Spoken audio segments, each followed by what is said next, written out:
അൽഹംദുലില്ലാഹി റബ്ബിൽ ആലമീൻ സ്വലാത്തു വസ്സലാമു അലാ റസൂലിൽ അമീൻ വഅലാ ആലിഹി വസഹ്ബിഹി അജ്മഈൻ. ഇൻ ഉരീദു ഇല്ലൽ ഇസ്ലാഹ മസ്തതഅതു വമാ തൗഫീഖി ഇല്ലാ ബില്ലാഹ് അലൈഹി തവക്കൽതു വഇലൈഹി ഉനീബ്. റബ്ബി ഇശ്റഹ് ലി സ്വദ്രി വയസ്സിർ ലി അംരി വഹ്ലുൽ ഉഖ്ദതം മിൻ ലിസാനി യഫ്ഖഹു ഖൗലി. أعوذ بالله من الشيطان الرجيم. أفغير دين الله يبغون وله أسلم من في السماوات والأرض طوعا وكرها وإليه يرجعون. قل آمنا بالله وما أنزل علينا وما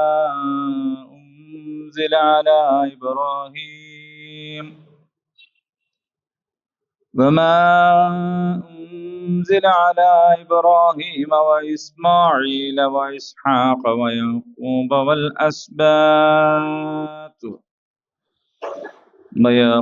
والأسباط وما أوتي موسى وعيسى والنبيون من ربهم لا نفرق بين أحد منهم ونحن له مسلمون. ومن يبتغ غير الإسلام دينا فلن يقبل منه وهو في الآخرة من الخاسرين.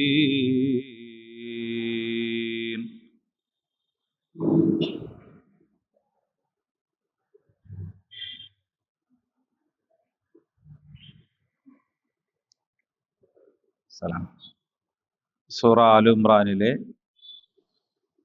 83 മുതൽ ആണ് നമ്മൾ പാരായണം ചെയ്തത്. 82 വരെയുള്ള ആയത്തുകൾ നമ്മൾ പഠിച്ചു കഴിഞ്ഞതാണ്. കഴിഞ്ഞ ഞായറാഴ്ച എന്താ ക്ലാസ് എടുത്ത്?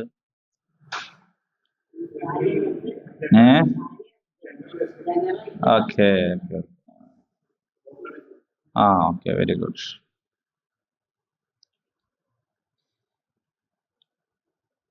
അപ്പൊ ഇനി നമുക്ക് വാക്കർത്ഥം പരിശോധിക്കാം. സാധാരണ പോലെ ആ എന്ന് പറഞ്ഞാൽ ചോദ്യം ചോദിക്കാനുള്ളതാണ്. സലാം. ആ അൻതും, ആ നിങ്ങളാണോ എന്നുള്ള ചോദ്യമാണ്. അൻതും നിങ്ങളാണോ. ആ എന്ന് പറയുമ്പോൾ ചോദ്യം ചോദിക്കാൻ വേണ്ടിയിട്ട് ഉപയോഗിക്കണം. അല്ലാഹു, അല്ലാഹു ആണോ എന്ന് ചോദിക്കും. ഇവിടെ ആ ചോദ്യം ചോദിക്കാണ്. ഗൈർ എന്ന് പറഞ്ഞാൽ നമ്മള് പണ്ട് പുരാതന കാലത്തെ പഠിച്ചതാണ്. ഗൈറിൽ മഗ്ദൂബി അലൈഹിം. ഗൈർ എന്ന് പറഞ്ഞാൽ അല്ലാത്ത,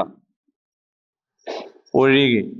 ഗൈറിൽ മഗ്ദൂബ് കോപിക്കപ്പെട്ടവർ അല്ല. ഫഗൈറ അല്ലാത്തതാണോ ദീനില്ല, അള്ളാഹുവിന്റെ ദീൻ, അള്ളാഹുവിന്റെ ദീൻ അല്ലാത്തതാണോ യബ്ഗൂൻ അവർ ആഗ്രഹിക്കുന്നത്, അവർ ആഗ്രഹിക്കുന്നത് അള്ളാഹുവിന്റെ ദീൻ അല്ലാത്ത മറ്റു വല്ലതുമാണോ. വലഹു അവന് അസ്ലം കീഴ്പ്പെട്ടിരിക്കുന്നു, മംഫിസ് സമാവാത്ത് ആകാശങ്ങളിൽ ഉള്ളവർ, വൽ അർള് ഭൂമിയിൽ, തൗഅൻ സ്വയം, വ കർഹൻ നിർബന്ധിതമായി, വ ഇലൈഹി യുർജഊൻ വ ഇലൈഹി അവങ്കലേക്ക് തന്നെയാണ്. റജഅ എന്ന് പറഞ്ഞാൽ മടങ്ങി. ഇന്നാ ലില്ലാഹി വ ഇന്നാ ഇലൈഹി റാജിഊൻ. അപ്പൊ യുർജഊൻ, അവർ മടക്കപ്പെടുന്നു. യുർജഊൻ എന്ന് പറയുമ്പോൾ മടക്കപ്പെടുക എന്നർത്ഥത്തിലാണ്. അപ്പോൾ കുറെ കാര്യങ്ങൾ ഇവിടെ നമ്മൾ ചർച്ചകൾക്ക് വിധേയമാക്കി. നജറാനിൽ വന്നിട്ടുള്ള ക്രൈസ്തവരും അവരുടെ നിവേദനവും അവരോടുള്ള സംവാദവും, എന്തോ ഒരു സംഗതിക്ക് അവരെ വിളിച്ചല്ലോ, എന്തിനായിരുന്നു അത്? മുബാഹലയാണോ മുഹാവലയാണോ? അത് പറയാനുള്ള പേടിയുണ്ടല്ലേ? പേടിച്ചു പറയാണ്ടിരുന്നാ മതി, എന്നാ പിന്നെ ഒന്നും പറയണ്ട. ആ അങ്ങനെ. പക്ഷെ അവര് അതിനൊന്നും നിന്നില്ല. അവര് ഞങ്ങള് ജിസിയ തരാം എന്ന് പറഞ്ഞ് ഒഴിവായിപ്പോയി. അപ്പൊ ആ സംഭവത്തിന്റെ തന്നെ തുടർച്ചയിൽ വേറൊരുപാട് കാര്യങ്ങൾ അള്ളാഹു നമ്മളോട് പറഞ്ഞു കഴിഞ്ഞു. പരിശുദ്ധ ഖുർആൻ എന്ന് പറയുന്നത് ഒരു ലേഖന സമാഹാരമല്ല. ഇത് കലാമാണ്, അള്ളാഹുവിന്റെ കലാം എന്ന് പറഞ്ഞാൽ. കലാം എന്ന് പറഞ്ഞാൽ എന്താണ്? സംസാരം. അള്ളാഹുവിന്റെ കലിമ എന്ന് കേട്ടിട്ടില്ലേ? അള്ളാഹുവിന്റെ വാക്കാണ്, സംസാരമാണ് ഖുർആൻ. അപ്പൊ നമ്മളിങ്ങനെ സംസാരിക്കുമ്പോ ചിലപ്പോ ഇവിടെ ഉള്ള ആൾക്കാരെ നോക്കിയിട്ട് പറയും, ചിലപ്പോ അവിടെ ഉള്ള ആളെ നോക്കിയിട്ട് പറയും, ചിലപ്പോ ഇപ്പുറത്തേക്ക് നോക്കിയിട്ട് പറയും. ചിലപ്പോൾ ആരോടാണോ സംസാരിക്കുന്നത് അവരോട് നേർക്ക് നേരെ പറയും. ചിലപ്പോൾ വേറൊരു കക്ഷിയെ കുറിച്ച് പറയും, അല്ലെ? വേറെ ഒരു കക്ഷിയെ കുറിച്ച് ചിലപ്പോൾ പറയും. നമ്മൾ സാധാരണ നമ്മൾ സംസാരത്തിലും കാണുന്ന ഒരു കാര്യമാണത്. പ്രഭാഷണത്തിലും അത് ഉണ്ടാകാറുണ്ട്. ഈ പ്രഭാഷണം നടത്തുമ്പോൾ പലപ്പോഴും മുന്നിൽ വന്നിരിക്കുന്നത് ആ പ്രഭാഷകനെ കേൾക്കാൻ ഇഷ്ടമുള്ള, അതിനുള്ള അനുഭവമുള്ള ആളുകളായിരിക്കും. പക്ഷെ പ്രഭാഷകൻ ആരെ പറ്റിയിട്ടായിരിക്കും സംസാരിക്കുന്നുണ്ടാവുക? ആരോടായിരിക്കും സംസാരിക്കുന്നുണ്ടാവുക? വന്നിരിക്കുന്ന ആൾക്കാരോടായിരിക്കൂല. പിന്നെയോ അവിടെ സ്ഥലത്തില്ലാത്ത ആൾക്കാരോടായിരിക്കും. ഇത്തരമൊരു സമീപനമാണ് നിങ്ങൾ സ്വീകരിക്കുന്നതെങ്കിൽ ഞങ്ങളുടെ പ്രതികരണത്തിന്റെ സ്വഭാവം മാറും. ആരോടെ പറയണത്? മുന്നിലുള്ളവരോടാണോ പറയുന്നത്? അവര് ഇദ്ദേഹത്തെ പിന്താങ്ങിയും പിന്തുണച്ചും ഒക്കെ വന്നിരിക്കുന്ന ആൾക്കാരാണ്. പക്ഷെ ഈ പ്രഭാഷകൻ ആരോടാണ് പറയുന്നത്? പറയുമ്പോ ആരോടാണ് പറയുന്നത്? പക്ഷെ പറയുന്നത് കേൾക്കുന്ന ആൾക്കാർക്ക് അറിയാം അത് ഞങ്ങളോടല്ല പറയണത്, അല്ലേ? അല്ലാതെ അത് ശരി ഞങ്ങൾക്ക് എതിരെ അപ്പൊ നിങ്ങൾ പറയണെന്ന് ചോദിക്കോ? ഇല്ല. ഇതൊക്കെ ഒരു പ്രഭാഷണ ശൈലിയാണ്. ഇതുപോലെ പരിശുദ്ധ ഖുർആൻ ചിലപ്പോ മുനാഫിക്കുകളോട് തന്നെ സംസാരിക്കും പോലെ സംസാരിക്കും. ചിലപ്പോൾ പിന്നെ മുനാഫിക്കുകളെ കുറിച്ച് അവർ എന്ന് പറഞ്ഞ് സംസാരിക്കും. ചിലപ്പോൾ നിഷേധികളോട് നേർക്കുനേരെ സംസാരിക്കും. ചിലപ്പോൾ അവർ എന്ന് പറഞ്ഞുകൊണ്ട് സംസാരിക്കും. ഇതൊക്കെ സംസാരമാണ്. അപ്പൊ പരിശുദ്ധ ഖുർആൻ അള്ളാഹുവിന്റെ കലാമാണ് വ്യത്യസ്തമായ രീതിയിൽ. അപ്പോൾ പറഞ്ഞുകൊണ്ടിരിക്കുമ്പോൾ ഒരു കഥ പറയും. അങ്ങനെ ആ കഥ മുഴുമിപ്പിക്കുമ്പോഴേക്ക് ചിലപ്പോൾ ഒരു മുന്നറിയിപ്പ് പറയും, ചിലപ്പോൾ ഒരു സന്തോഷ വാർത്ത അറിയിക്കും, ചിലപ്പോൾ ഒരു കർമ്മശാസ്ത്ര വിധി അതിനിടയിലൂടെ പറയും. ഇങ്ങനെയാണ് നമ്മുടെ മനസ്സ് സഞ്ചരിക്കും പോലെയാണ്, നമ്മുടെ കൽബ് സഞ്ചരിക്കും പോലെയാണ് പരിശുദ്ധ ഖുർആനും സംസാരിക്കുക. അപ്പൊ അല്ലാഹു തആല ഇവിടെ ഈ ക്രൈസ്തവരായ നിവേദക സംഘത്തെ സംബന്ധിച്ച് അവരുമായിട്ട് നടന്ന സംവാദം കാര്യങ്ങളൊക്കെ പറഞ്ഞു. പിന്നെ പല കാര്യങ്ങളും പറഞ്ഞു. ഈ പല കാര്യങ്ങളൊക്കെ ഇതുമായിട്ട് ബന്ധമില്ലാത്തതല്ല, ഇതിനോട് ചേർത്തും കോർത്തും വെക്കാൻ പറ്റുന്ന, ചേരുവയും കോർവയും ഉള്ള കാര്യങ്ങളാണ്. എല്ലാറ്റിൻ്റെയും അസിലൊന്നായിരിക്കും. അത് ഇങ്ങനെ ബന്ധപ്പെടുത്തി നോക്കിയാൽ നമുക്ക് കാണാൻ പറ്റും. അങ്ങനെ പറഞ്ഞ് ഒരിടത്ത് എത്തിയിരിക്കുകയാണ്. എന്നിട്ട് ഇവിടെ ചോദിക്കുകയാണ്, അഫഗൈറ ദീനില്ലാഹി യബ്ഗൂൻ, അള്ളാഹുവിന്റെ ദീനല്ലാത്ത മറ്റു വല്ലതുമാണോ അവരാഗ്രഹിക്കുന്നത്? അഫഗൈറ ദീനില്ലാഹി യബ്ഗൂൻ, അള്ളാഹുവിന്റെ ദീനല്ലാത്ത മറ്റു വല്ലതുമാണോ അവർ ആഗ്രഹിക്കുന്നത്? അപ്പൊ ഇത് വേദക്കാരെ സംബന്ധിച്ചാവാം. ഇനി വേദക്കാരെ കുറിച്ചാണ് ആദ്യം പറഞ്ഞതെങ്കിലും ആ വേദക്കാരുടെ സ്വഭാവം വെച്ചു പുലർത്തുന്ന ആരെക്കുറിച്ചുമാകാം. ആ വേദക്കാരെ പോലെ നമ്മളായാൽ നമ്മളെ കുറിച്ചുമാകാം എന്നർത്ഥം. പരിശുദ്ധ ഇസ്ലാമിന്റെ ഒരു സാങ്കേതിക ഒരു പദമാണ് ദീൻ എന്ന് പറയുന്നത്. ഇന്നദ്ദീന ഇൻദല്ലാഹിൽ ഇസ്ലാം, അല്ലെ? അള്ളാഹുവിന്റെ അടുത്ത് സ്വീകാര്യമായിട്ടുള്ള ദീൻ ഏതാണ്? ഇസ്ലാമാണ്. ഈ ദീൻ എന്ന് പറയുന്നതിന് നമ്മൾ സാധാരണ നിലയിൽ മലയാളത്തിൽ അർത്ഥം പറയാറുള്ളത് മതം എന്നാണ്. ദീനുൽ Islam is equal to Islam മതം എന്നാണ് പറയാറുള്ളത്. അത് തെറ്റായ ഒരു കാര്യമല്ല. കാരണം മതം എന്ന് പറഞ്ഞാൽ എന്താന്ന് ചോദിച്ചാൽ നമ്മുടെ ശീലങ്ങൾക്കും താല്പര്യങ്ങൾക്കും അപ്പുറത്ത് ചിലതിനോട് നമ്മൾ വഴങ്ങുന്നതിന്റെ പേരാണ് മതം എന്ന് പറയുന്നത്. നമ്മുടെ താല്പര്യം, വ്യക്തിപരമായ നമ്മുടെ ഇഷ്ടം, നമ്മുടെ താല്പര്യം, നമ്മുടെ ശീലം, ഈ കാര്യങ്ങൾക്കപ്പുറത്ത് ചിലതിനോട് നമ്മൾ വഴങ്ങുകയാണ് മതം എന്ന് പറയുന്നത്. അത് ഹിന്ദു മതമാണെങ്കിലും ക്രിസ്തു മതമാണെങ്കിലും ഏത് മതമാണെങ്കിലും ഓരോരുത്തരും തോന്നിയ പോലെ ജീവിക്കുന്നതിനല്ല മതബോധം എന്ന് പറയാം. പിന്നെന്തിനാന്ന് ചോദിച്ചാൽ അതിന് അതിൻ്റെതായ ചില നിയമങ്ങളും ചിട്ടവട്ടങ്ങളും ഒക്കെ ഉണ്ടാകും. അപ്പൊ അതനുസരിച്ച് ജീവിക്കുന്നതിനാണ് മതം.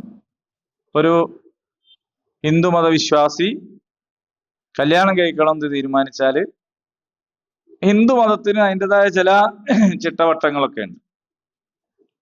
അതൊന്നും ഞാൻ പാലിക്കൂല, ഞാൻ എനിക്കിഷ്ടമുള്ള പോലെ എന്ന് പറഞ്ഞാൽ അതിന് കുഴപ്പമൊന്നുമില്ല. പക്ഷെ അയാൾ ഹൈന്ദവ മതാചാരപ്രകാരം വിവാഹം ചെയ്തു എന്ന് പറയില്ല. സ്പെഷ്യൽ മാരേജ് ആക്ട് അനുസരിച്ച് രജിസ്റ്റർ ചെയ്തു എന്നേ പറയുള്ളൂ. അപ്പോ ഹിന്ദുമതം അങ്ങനെയാണ്, ക്രിസ്തുമതം അങ്ങനെയാണ്. ക്രിസ്തുമതത്തിന് ഉദാഹരണം കേട്ടോ ഞാൻ കല്യാണം പറയുന്നത്. അതിന് അതിൻ്റെതായ ഒരു രീതിയുണ്ട്. അപ്പൊ മുസ്ലിങ്ങളുടേതായ ഒരു രീതിയുണ്ട്. ഇസ്ലാമിക വിവാഹ നിയമമുണ്ട്. വളരെ ലളിതമാണത്, വളരെ മനോഹരമാണത്.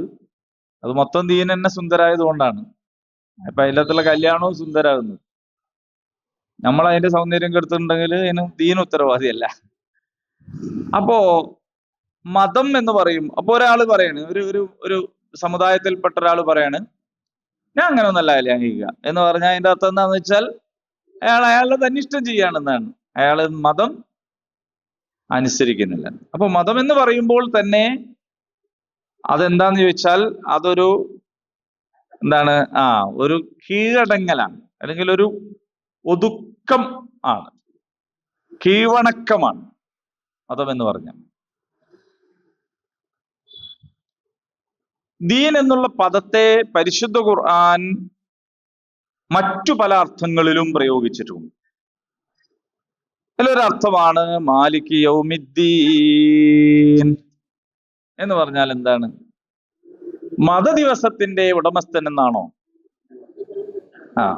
പ്രതിഫലം. അപ്പൊ ജസാ എന്ന ഒരർത്ഥം. ദീൻ എന്ന് പറയുന്നതിന് ജസാ, പ്രതിഫലം എന്ന ഒരർത്ഥമുണ്ട്. ജസാന്റെ അർത്ഥം എന്താണ്? ഒന്നുകൂടി കേക്കട്ടെ. ഫ എന്നുള്ളൊരു അക്ഷരം മലയാളത്തിൽ ഇല്ല കേട്ടോ. ഫ എന്നുള്ളൊരു അക്ഷരമല്ല. നിങ്ങൾ അക്ഷരമാല ചൊല്ലി നോക്കണ്ടി, ഫ എന്നില്ല. പക്ഷെ നമ്മളങ്ങനെ പറഞ്ഞു ശരി. പ്രതിഫലം ആണ്. അപ്പോൾ ഭരണിയുടെ ഭ അല്ല, പ്രതിഫലം. അപ്പൊ പ്രതിഫലം എന്ന് പറയുന്ന ആ ഫലം, ഫലഭൂയിഷ്ടം എന്നൊക്കെ പറയാം. അങ്ങനെയാണ്. ഇത് മലയാളം ക്ലാസ് അല്ല, എനിക്കിട്ട് മലയാളം അറിഞ്ഞും കൂടാ, അറിയണതൊക്കെ വെച്ച് പറയാണ്. ഇത്രല്ലേ കഴിയൂലേ? അപ്പോൾ ജസാ, പ്രതിഫലം എന്നൊരർത്ഥം. ഇനി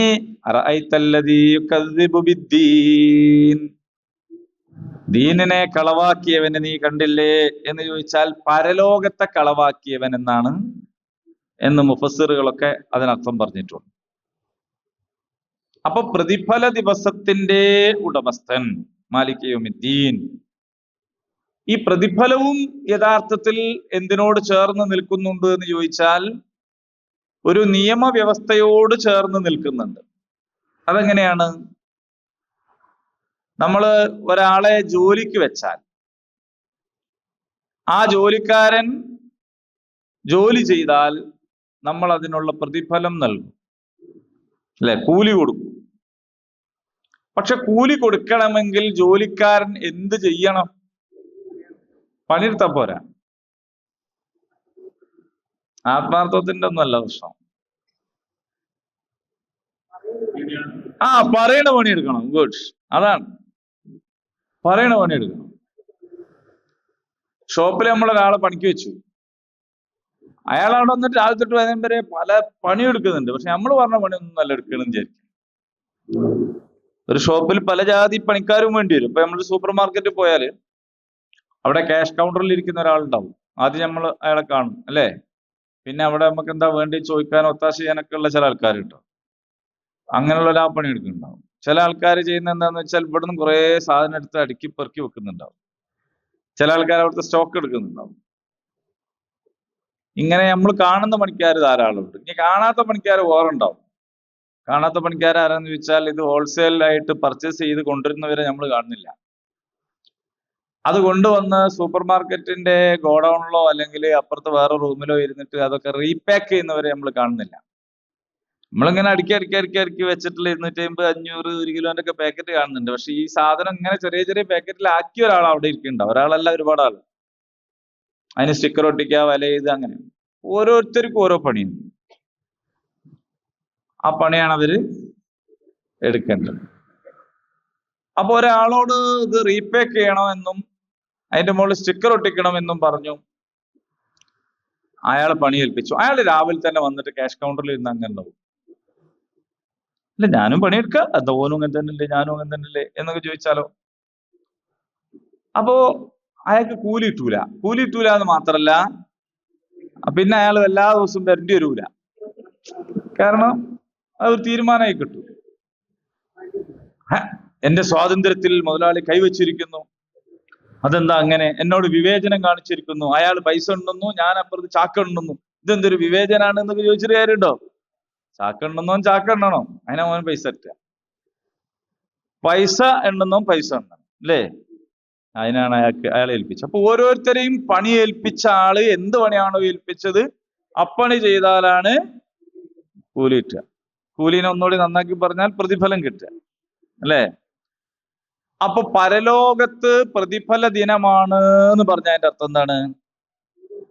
അള്ളാഹ് ദുനിയാവിൽ വെച്ച് നമ്മളോട് ചെയ്യാൻ പറഞ്ഞ പണി നമ്മൾ ചെയ്താല് അള്ളാഹ് പരലോകത്ത് വെച്ച് തരാന്ന് പറഞ്ഞ് നമുക്ക് തരും. അത്രല്ലേ ആണ്. അപ്പൊ ദീൻ എന്ന് പറഞ്ഞാൽ എന്താണെന്ന് ചോദിച്ചാൽ നമ്മളെ ഏൽപ്പിച്ച പണി എടുക്കണതിന്റെ, നമ്മളോട് കൽപ്പിച്ച പണി എടുക്കണതിന്റെ പേരാണ് ദീൻ എന്ന് പറയുന്നത്. അപ്പൊ നമ്മൾ ഇതിനെ മതം എന്ന് പറഞ്ഞാലും ഇതിന് പ്രതിഫലം എന്നൊരർത്ഥമുണ്ട് അത് പറഞ്ഞാലും ഒക്കെ ചെന്ന് നിൽക്കുന്നത് എങ്ങോട്ടാന്ന് ചോദിച്ചാൽ അല്ലാഹു തആല നമ്മളോട് എന്ത് കൽപ്പിച്ചോ അത് ചെയ്യണം എന്നിടത്താണ്. ഇനി നിങ്ങൾ സൂറത്ത് എവിടെ എത്തി പോതിയിട്ട്? ഇപ്പോഴല്ല, നോമ്പല്ല ഇപ്പോ. നമ്മൾ ഓതുന്നുണ്ടാവുമല്ലോ, അല്ലേ? ഉണ്ടാവൂലേ? അങ്ങനെ എന്തെല്ലാം ജാതി ധാരണകളാണ് നമുക്കുള്ളത്. പല ധാരണകളും, നമ്മളൊക്കെ പല ധാരണ പുറത്താണ് ഇങ്ങനെ പോണം. നിങ്ങൾക്ക് ഇന്നെ പറ്റി പല ധാരണയും നിങ്ങളെ പറ്റി പല ധാരണ, അന്ന് പൊളിയാണ്ട് അങ്ങനെ അങ്ങ് പോയിക്കോട്ടെ. അതാണ് ഇപ്പൊ നല്ലത്. പക്ഷെ ഇതെല്ലാം പൊളിയേണ്ട ഒരു ദിവസം വരാനുണ്ട്. അവിടെ എല്ലാം അറിയും പൊളി. ആ മറ പൊളിഞ്ഞു കഴിഞ്ഞാൽ നമ്മൾ മാനം കെട്ടു പോവാതിരിക്കാൻ വേണ്ടിയിട്ടാണ് നമ്മൾ ഇവിടുന്ന് സൂക്ഷിക്കേണ്ടത്. മനസ്സിലായില്ലേ? ആ സൂക്ഷ്മത എനിക്കുണ്ടായ ഞാൻ കഴിച്ചില്ലേ, ഇങ്ങക്ക് ഉണ്ടായ നിങ്ങള് കഴിച്ചില്ലേ. ദുനിയാവില് പല ജാതി മറകളും ഉണ്ടാവും, പക്ഷെ പരലോകത്ത് മറയൊന്നും ഉണ്ടാവും.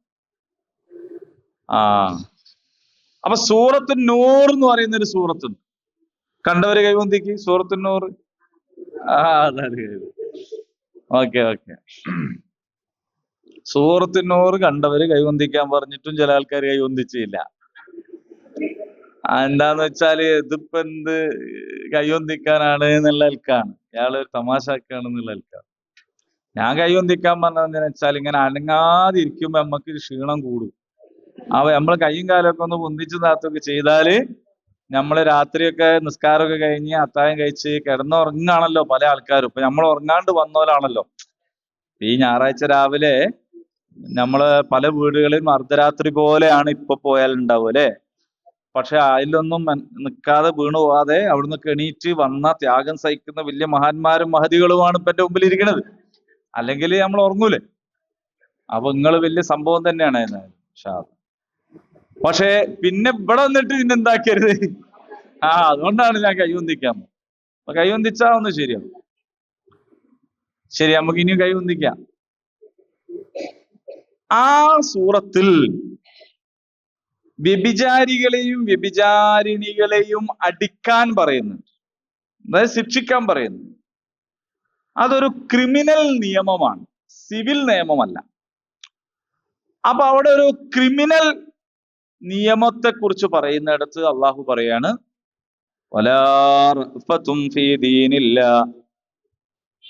നിങ്ങൾ അള്ളാഹുവിന്റെ നിയമം പാലിക്കുന്നിടത്ത് അവരോട് നിങ്ങൾക്ക് അനുകമ്പ തോന്നരുത്. അപ്പോ വ്യഭിചാരിക്ക് ഈ ശിക്ഷ എല്ലാം ഞാൻ പണ്ടേ പറഞ്ഞിട്ടുണ്ട്. 4 സാക്ഷി ഉണ്ടാകുമാറ് വ്യഭിചരിക്കുന്നവരെയാണ് ഇസ്ലാം ശിക്ഷിക്കാൻ പറഞ്ഞു. അങ്ങനെ 4 സാക്ഷിയൊക്കെ ഉണ്ടായി കോടതി ഇദ്ദേഹത്തിന് വിധി, അത് നമുക്ക് ഓരോരുത്തരും തോന്നിയ പോലെ നിയമം നടപ്പിലാക്കാനും പറ്റില്ല. അതിന് വ്യവസ്ഥാപിതമായ കോടതി വേണം, ഒക്കെ വേണം. അങ്ങനെ കോടതി ഒരാളെ 100 ജൽദ 100 അടി അടിക്കാൻ വേണ്ടി വിധിച്ചു. അടിക്കാൻ പോയി നോക്കുമ്പോ ആള് കണ്ണുമോറ് കണ്ടിട്ട് എന്ത് തോന്നുക, ഒരു എന്നിട്ട് ഇങ്ങനെ മെല്ലെ ഇങ്ങനെ ഉണ്ട്. അതെന്ന് വെച്ചാല് ഇയാളോടൊരു അങ്ങനെ ഇയാളെ തല്ലാൻ തോന്നണില്ല. അതൊക്കെ അതിന്റെ ഭാഗ. അങ്ങനെ മെല്ലെ അങ്ങനെ അടിച്ചോന്ന് വെച്ചാൽ അടിച്ച്. നമ്മൾ കുട്ടികളെ പറ്റിക്കാൻ ചിലപ്പോ ചെയ്യലേ, 2 ആള് നമ്മൾ തല്ലുണ്ടാക്കി നമുക്ക് പോകാൻ അടിക്കണം കേട്ടോ, നമുക്ക് പോകാൻ അടിക്കണം. അപ്പൊ മറ്റൊരു സന്തോഷമായി പോയി, ഇത്രേ ഉള്ളൂ. ഇങ്ങനെ ഒരു റഫത്ത്, ഒരു അനുകമ്പ, ഒരു ദയ നിങ്ങൾക്ക് അവരോട് തോന്നരുത് എന്നാണ് അള്ളാഹ് പറയുന്നത്. അനുകമ്പ തോന്നണം എന്നാണ് മൊത്തത്തിൽ അള്ളാഹ് പഠിപ്പിച്ചത്. എല്ലാരോടും റഫത്ത് ഉണ്ടാവണം എന്നാണ്. റഊഫാണല്ലോ, അള്ളാഹു തന്നെ റഊഫാണ്, നമ്മൾ അബ്ദുറഊഫാണ്. അപ്പൊ നമുക്ക് എന്ത് വേണമെന്ന് വെച്ചാൽ ആൾക്കാരോടൊരു അനുകമ്പയും ദയയും ഒക്കെ തന്നെയാണ് തോന്നുന്നുണ്ട്. പക്ഷെ ഇത് കേസ് അതല്ല. ഇത് ആരാന്ന് ചോദിച്ചാൽ അയാൾ കുറ്റവാളിയാണ്. അപ്പൊ അയാൾക്കെതിരെ ശിക്ഷ വിധിച്ചു. ആ ശിക്ഷ വിധിച്ചു കഴിഞ്ഞാൽ അത് നടപ്പിലാക്കുന്നിടത്ത് നിങ്ങൾ എന്താക്കരുത്, നിങ്ങൾക്കൊരു അനുകമ്പ തോന്നണ്ട എന്ന് സൂറത്തു നൂറിൽ പറഞ്ഞപ്പോൾ എന്തിൽ അനുകമ്പ തോന്നണ്ട എന്നാണ് പറഞ്ഞത്? ദീനില്ല, അള്ളാഹുവിന്റെ ദീനിൽ എന്നാണ് പറഞ്ഞത്. അപ്പോ അവിടെ ദീൻ എന്ന് പറയുന്നതിന്റെ അർത്ഥം ക്രിമിനൽ ലോ എന്നതാണ്. അവിടെ അത് ആ നിയമം നടപ്പിലാക്കുന്നിടത്ത് നിങ്ങൾക്ക് എന്ത് തോന്നണ്ട? അനുകമ്പ തോന്നണ്ട. അപ്പോൾ ദീൻ എന്ന് പറഞ്ഞാൽ ഇതെല്ലാം ഉൾപ്പെടുന്ന, ഈ അർത്ഥങ്ങളെല്ലാം ഉൾക്കൊള്ളുന്ന ഒരു പദമായിട്ടാണ് പരിശുദ്ധ ഖുർആൻ പഠിപ്പിക്കുന്നത്. അതുകൊണ്ടാണ് ഇവിടെ ഞാൻ അർത്ഥം പറഞ്ഞിട്ടില്ല ദീൻ എന്ന് പറയുന്നതിന്. അഫഗൈറ ദീനില്ലാഹി യബ്ഗൂൻ, അള്ളാഹുവിന്റെ ദീനല്ലാത്ത മറ്റു വല്ലതുമാണോ അവരാഗ്രഹിക്കുന്നത് എന്ന് അങ്ങ് ചോദിക്കുകയാണ് ചെയ്തത്. ഇവിടെ നമുക്ക് അർത്ഥം പറയാൻ കഴിയുകയാണെങ്കിൽ പറ്റുക, അള്ളാഹു അറിയിച്ചു തന്ന ജീവിത വ്യവസ്ഥയല്ലാതെ മറ്റു വല്ലതുമാണോ അവരാഗ്രഹിക്കുന്നത്? അപ്പോൾ സിവിലും ക്രിമിനലും ഒക്കെ ആയിട്ടുള്ള എല്ലാ നിയമങ്ങളും ഉൾക്കൊള്ളുന്ന അള്ളാഹു അയച്ചു തന്ന ഒരു ജീവിത വ്യവസ്ഥയുണ്ട്. അതിന്റെ പേരാണ് ദീനുൽ ഇസ്ലാം എന്ന് പറയും. നിങ്ങൾക്കിതാ നിങ്ങളുടെ ദീൻ ഇന്ന് പൂർത്തീകരിച്ചു തന്നിരിക്കുന്നു എന്ന് ഖുർആൻ പറഞ്ഞിടത്ത് പറഞ്ഞ കാര്യങ്ങൾ എന്താണ് എന്ന് നിങ്ങൾ പരിശോധിച്ചു നോക്കുക. എന്തെല്ലാം കാര്യങ്ങൾ പറഞ്ഞിട്ടാണ് അൽയൗമ അക്മൽതു ലക്കും ദീനക്കും വഅത്മംതു അലൈക്കും നിഅമതി വറദീതു ലക്കുമുൽ ഇസ്ലാമ ദീന. ഇസ്ലാമിനെ ദീനായിട്ട് നിങ്ങൾക്ക് നാം തൃപ്തിപ്പെട്ടു തന്നിരിക്കുന്നു എന്ന് പറഞ്ഞതും ഇപ്പറഞ്ഞതുപോലെ ഒട്ടേറെ നിയമങ്ങൾ ഇങ്ങനെ പറഞ്ഞതിന് ശേഷമാണ് പറഞ്ഞിട്ടുള്ളത്. ഇനി ഹുവല്ലദീ അർസല റസൂലഹു ബിൽ ഹുദാ വദീനിൽ ഹഖ് ലിയുദ്ഹിറഹു അലദ്ദീനി കുല്ലി വലൗ കരിഹൽ മുശ്രികൂൻ. റസൂലിനെ അള്ളാഹു അയച്ചത് ഈ ജീവിത വ്യവസ്ഥയും സന്മാർഗവുമായിട്ടാണ്. എന്തിന്? ലിയുദ്ഹിറഹു അലദ്ദീനി കുല്ലി, എല്ലാ ദീനുകളുടേക്കാൾ മേലെ ഈ ദീനിന് സ്ഥാനം നേടാൻ, ഇളുഹാർ ഉണ്ടാക്കാൻ എന്നാണ്. മുശ്രിക്കുകൾക്ക് എത്ര വെറുപ്പുണ്ടായിട്ടും കാര്യമല്ല, അത് നിങ്ങൾ പരിഗണിക്കണ്ട. അപ്പൊ അവിടെയും പറയുന്നത് അള്ളാഹുവിന്റെ ദീൻ എന്ന് പറഞ്ഞാൽ അള്ളാഹു നമുക്ക് വേണ്ടി അയച്ചു തന്നിട്ടുള്ള ജീവിത വ്യവസ്ഥയാണ്. അപ്പോൾ ഈ ജീവിത വ്യവസ്ഥയെ, അള്ളാഹു താല നൽകിയിട്ടുള്ള ജീവിത വ്യവസ്ഥയെ അല്ലാതെ മറ്റു വല്ലതുമാണോ അവർ തേടുന്നത് എന്നാണ് ചോദിക്കുക. ഇതിനോട് ഏതാണ്ട് ഒരു സാദൃശ്യമുള്ള വേറൊരു ചോദ്യമുണ്ട്. അഫഹുക്മുൽ ജാഹിലിയ്യത്തി യബ്ഗൂൻ. ഇവിടെ ആ എന്ന ചോദ്യമുണ്ട്, അഫഗൈറ എന്നാണ് ചോദിക്കുന്നത്. ഇതുപോലെ തന്നെ അഫഹുക്മുൽ ജാഹിലിയ്യത്തി യബ്ഗൂൻ, അവർ ജാഹിലിയത്തിന്റെ വിധിയാണോ തേടുന്നത് എന്ന് അള്ളാഹു ചോദിക്കുന്നു. അള്ളാഹുവിന്റെ വിധി ഉണ്ടായിരിക്കെ, അള്ളാഹുവിന്റെ നിയമങ്ങൾ ഉണ്ടായിരിക്കെ, മനുഷ്യ ജീവിതവുമായി ബന്ധപ്പെട്ട എല്ലാ കാര്യത്തിലും അള്ളാഹു നിയമം ഉണ്ടാക്കിയിരിക്കെ, അള്ളാഹുവിന്റെ നിയമമല്ലാതെ ജാഹിലിയത്തിന്റെ നിയമങ്ങളാണോ, വിധിയാണോ, ഹുക്കും വിധിയാണോ അവർ തേടുന്നത് എന്ന് ചോദിക്കുന്നത് നമുക്ക് ഖുർആനിൽ തന്നെ കാണാൻ കഴിയും. ഇനി ഇതേ ആയത്തിൽ ഇതിനോട് തുടർന്ന് അള്ളാഹ് പറയാണ്, വലഹു, അവന്. ആർക്ക്? അവനെന്ന് പറഞ്ഞാല് അള്ളാഹു. അതിന് തൊട്ടുമ്പോ പറഞ്ഞതിനോടാണ് ഇത് ചേരുക. അള്ളാഹുവിന് അസ്ലമ, കീഴ്പ്പെട്ടിരിക്കുന്നു. എന്താണ് അള്ളാഹുവിന് കീഴ്പ്പെട്ടിരിക്കുന്നത്? മംഫിസ് സമാവാതി വൽ അർദ്, ആകാശങ്ങളിലുള്ളതും ഭൂമിയിൽ ഉള്ളതും. ആകാശങ്ങളിലുള്ളതും ഭൂമിയിലുള്ളതും എന്ന് പറഞ്ഞാൽ ഈ പ്രപഞ്ചത്തിലുള്ളത് സകലതും എന്നാണ് അതിന്റെ അർത്ഥം. നമ്മൾ പറയില്ലേ, രാവും പകലും പണിയെടുത്തു പറഞ്ഞാൽ എന്താ അതിന്റെ അർത്ഥം? ലൈലം വനഹാറ, നിർത്താതെ പണിയെടുത്തു എന്നാണ്. ഇപ്പോഴും പണിയെടുത്തു, അങ്ങനെയാണ്. നേരം വെളുക്കോളും ബസ് ഉണ്ട് എന്ന് പറഞ്ഞാൽ എന്താ അർത്ഥം? നേരം വെളുത്ത ബസ് നിന്ന് പോകും. പകലേതായാലും ഉണ്ട്. നമ്മൾ പറയില്ലേ, നേരം വെളുക്കോളും ബസ് ഉണ്ട്, ഹൈവേ പോയി നിന്നാ മതി, നേരം വെളുക്കോളും ബസ് ഉണ്ട്. അപ്പൊ ഒരാൾക്ക് എന്താ മനസ്സിലാവുക? നേരം വെളുക്കുന്നതിന് മുമ്പ് പോകണം, കാരണം നേരം വെളുത്ത അവന് ബസ് ഉണ്ടാവൂല. അങ്ങനെയാണോ? അല്ല. കാരണം നേരം വെളുത്ത ഏതായാലും ഉണ്ട്, അത് പ്രത്യേകിച്ച് പറയേണ്ട കാര്യമില്ല, എല്ലാ നാട്ടിലും ഉള്ളതല്ലേ, പകല് ബസ് ഓടും. പക്ഷെ ഇവിടുത്തെ പ്രത്യേകത രാത്രിയും ബസ്സുണ്ട്, അതിനാണ് നേരം വെളുക്കോളും എന്ന് നമ്മൾ പറയുന്നത്. അപ്പൊ ചില പദങ്ങൾ ആ പദത്തിന്റെ അർത്ഥത്തിനപ്പുറത്ത് പലതും നമുക്ക് പറഞ്ഞു തരും. അപ്പോ ആകാശങ്ങളിലുള്ളതും അള്ളാഹുവിന് കീഴ്പ്പെട്ടിരിക്കുന്നു, ഭൂമിയിലുള്ളതും കീഴ്പ്പെട്ടിരിക്കുന്നു എന്ന് പറഞ്ഞാൽ അതിന്റെ ഇടയിലുള്ളത് എവിടോ പോയി എന്നല്ല,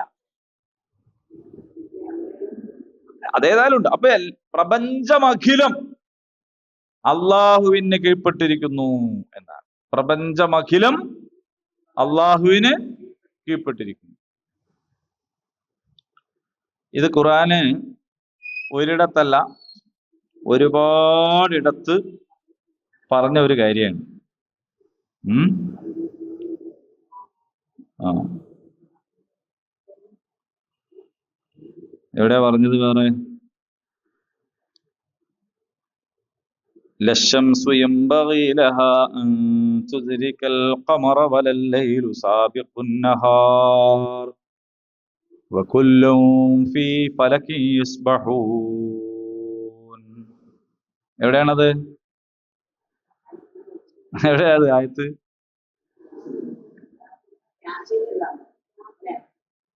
പോരായി കേട്ടോ,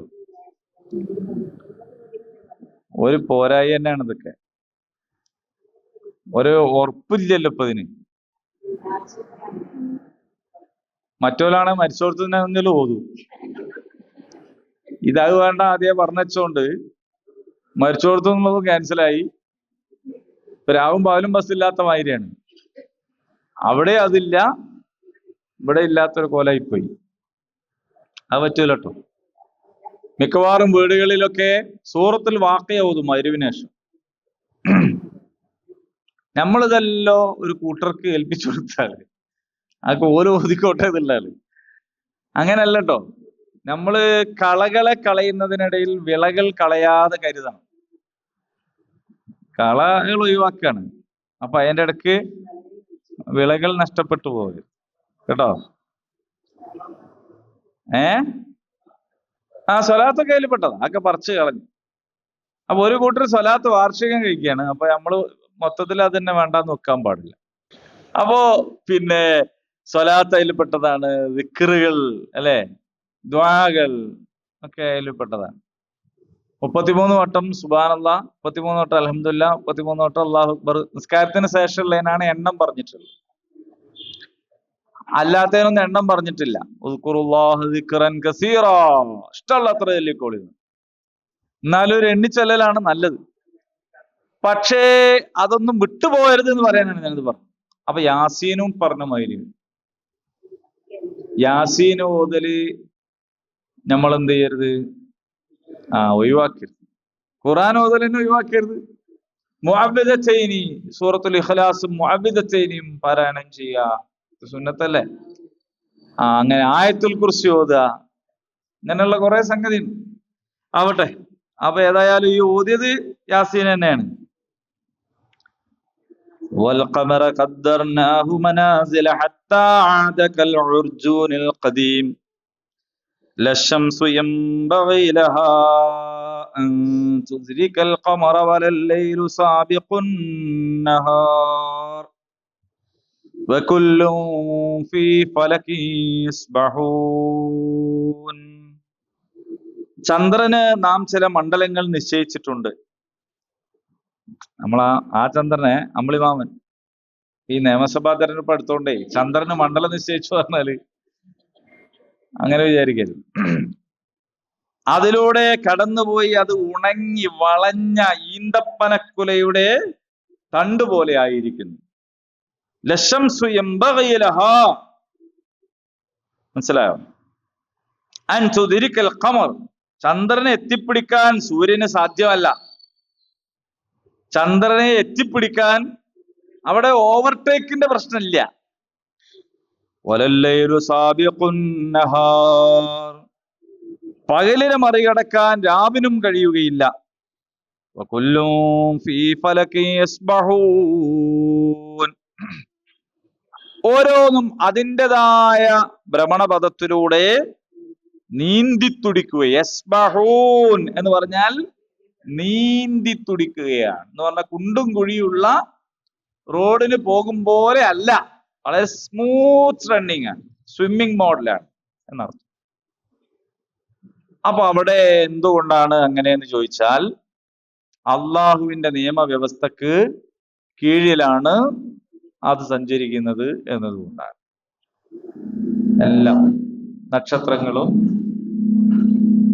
സൂര്യനും ചന്ദ്രനും ഒക്കെ. അപ്പൊ അതൊക്കെ അതിൻ്റെതായ വഴിയിലൂടെയാണ് പോകുന്നതെന്ന് പറഞ്ഞാൽ അതിന്റെ വഴി ഏതാണ്? അള്ളാഹു തആല നിശ്ചയിച്ചു കൊടുത്ത വഴിയാണ്. അതിനെയാണ് ദീൻ എന്ന് പറയുന്നത്. ദീനുൽ ഇസ്ലാം, അള്ളാഹുവിന്റെ ദീൻ അനുസരിച്ചാണ് അതൊക്കെ ഉള്ളത്. നമ്മള് അതേപോലെ തന്നെ നമ്മൾ പരിശോധിച്ചാൽ നമുക്ക് കാണാൻ പറ്റും പക്ഷികളും മൃഗങ്ങളും ഒക്കെ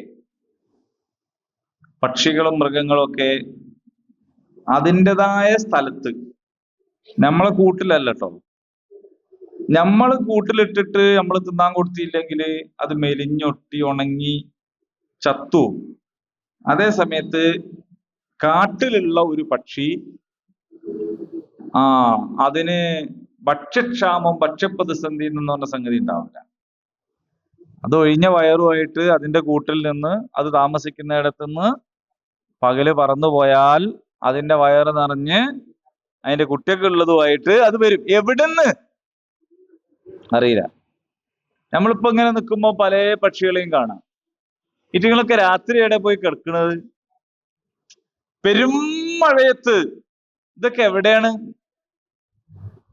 നിങ്ങൾ ആലോചിച്ച് നോക്കൂ. ഉറുമ്പില്ലേ, ഉറുമ്പ് നമ്മൾ വെള്ളം ഒഴിച്ചാൽ ആ ഉറുമ്പ് ഒലിച്ചവും ചത്തുവൊക്കെ ചെയ്യും. പെരും മഴയത്ത് ആ ഉറുമ്പ് വളരെ സുരക്ഷിതമായിട്ട് കഴിയുന്നു. അതിന്റെ ഭക്ഷണം അത് മഴ ഇല്ലാത്തപ്പോ തന്നെ കൊണ്ടുപോയി വെക്കും എന്നൊക്കെയാണ് പറയുന്നത്. അപ്പൊ അവിടെ നമുക്കൊരു മെലിഞ്ഞ ഉറുമ്പിനെ കാണാൻ പറ്റൂല. ആകെ മെലിഞ്ഞ അന്തം കെട്ട് ഒരു ക്ഷയം പിടിച്ച മാതിരി ഇങ്ങനെ ഉണ്ടല്ലോ, ഒരു വയന്നുറുമ്പ്, അതുണ്ടാവില്ല. ഉറുമ്പ് എപ്പോഴും, ഉറുമ്പിനെ നമ്മൾ ചെറുതാണെങ്കിലും അതിനൊന്ന് ഫോട്ടോ എടുത്തൊന്ന് ഫോക്കസ് ചെയ്ത് വെക്കും. ഉറുമ്പ് നല്ല നല്ല ആരാണ് അല്ലേ? അങ്ങനെ എല്ലാ പക്ഷികളും അങ്ങനെയാണ്, എല്ലാ കാട്ടിലെ ജന്തുക്കളും അങ്ങനെയാണ്. നിങ്ങൾ എപ്പോഴെങ്കിലും മെലിഞ്ഞ മത്തി, കുഞ്ഞമത്തി അല്ല ഞാൻ പറഞ്ഞത്, ഒരു മെലിഞ്ഞ എല്ലും തോലായ മത്തി അങ്ങനെ ഉണ്ടാവൂല. നല്ല ഉഷാറായിട്ടുള്ള മത്തിയൊക്കെ ഉണ്ടാവും അല്ലേ? എന്താണ്, ഈ കാട്ടിലായാലും കടലിലായാലും ഭൂമിയിലായാലും അള്ളാഹുവിന്റെ നിയമവ്യവസ്ഥ അനുസരിച്ചാണ് അതൊക്കെ ജീവിക്കുന്നത്. ഓല് സ്വന്തമായിട്ട് വേറെ എഴുതി ഉണ്ടാക്കിയിട്ടില്ല. നമ്മൾ ഇന്ന് മുതൽ ഇങ്ങനെ ആക്കാന്ന് വിചാരിച്ചിട്ടില്ല. അതിനെക്കുറിച്ചാണ് അള്ളാഹ് പറയുന്നത്, കുല്ലും ഫീ ഫലകിൻ യസ്ബഹൂൻ. അതൊക്കെ അതിൻ്റെതായ വഴിക്ക് തന്നെ ഇങ്ങനെ നീന്തി തുടിച്ചു പോവാണ്. ഒന്നൊന്നിനെ ആക്രമിക്കാനോ ഒന്ന് വേറൊന്നിനെ മറികടക്കാനോ. ജന്തുലോകത്ത് ഓരോന്നും അതിന്റെ ഇര തേടാറുണ്ട്. ഇര തേടും. അത് അള്ളാഹു ഉണ്ടാക്കിയ ഒരു ഭക്ഷ്യ ശൃംഖലയുണ്ട്. നമ്മൾ ബയോളജിയിൽ പണ്ട് പഠിച്ചത്, അങ്ങനെ ഏരോ മാർക്ക് ഇട്ടിട്ട് ഇങ്ങനെ പഠിച്ചില്ലേ, അത് തന്നെ അള്ള ഉണ്ടാക്കിയതാണ്. അതൊന്നും ഒരു തെറ്റിക്കുകയില്ല. നമ്മൾ കുറെ ആയാലും ചോറ് നിറഞ്ഞ് മന്തിയാക്ക, നമ്മളങ്ങനെ വിചാരിക്കും. അതേ സമയത്ത് ഇവർക്ക് കുറെ ആയാലും ഞാൻ ഇത് നിറഞ്ഞ മറ്റവന് പോയി തിന്നട്ടെ എന്നില്ല. വലുതായ ലെവലിൽ ഇങ്ങനെ പോവാ. ഇനി ഭക്ഷണം കഴിച്ച് വിശപ്പൊന്നും ഇല്ലാത്ത ഒരു നേരത്താണെങ്കിലോ വെറുതെ പോയി കൊല്ലുകയില്ല, വെറുതെ കൊല്ലൂല. ആ മനുഷ്യൻ മാത്രം വെറുതെ കൊല്ലുന്ന ടീം മനുഷ്യന്മാർ.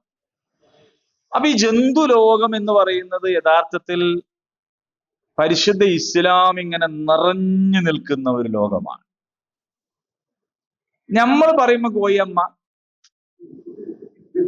എന്താ കോയി അമ്മ, കോഴി ഉമ്മ എന്ന് പറഞ്ഞൂടെ? അപ്പൊ നമ്മള് കോഴി അമ്മ എന്ന് പറയുന്നതിനൊരു അർത്ഥമുണ്ട്. അമ്മ, നമ്മളുമ്മനെ തന്നെ അമ്മ എന്ന് വിളിക്കണേന് തെറ്റൊന്നുള്ള ഒരു കാര്യമല്ല കേട്ടോ. അത് മലയാള ഭാഷന്റെ പ്രത്യേകത. നമ്മളെ പാലക്കാടൊക്കെ ഉള്ള ആളുകൾ അധികം അമ്മ എന്നാ വിളിക്കും. അന്നൊരു തെറ്റാന്നല്ല ഞാനീ പറയുന്നത്. ഞാൻ പറഞ്ഞതിന്റെ പൊരുള് പറയാണ്.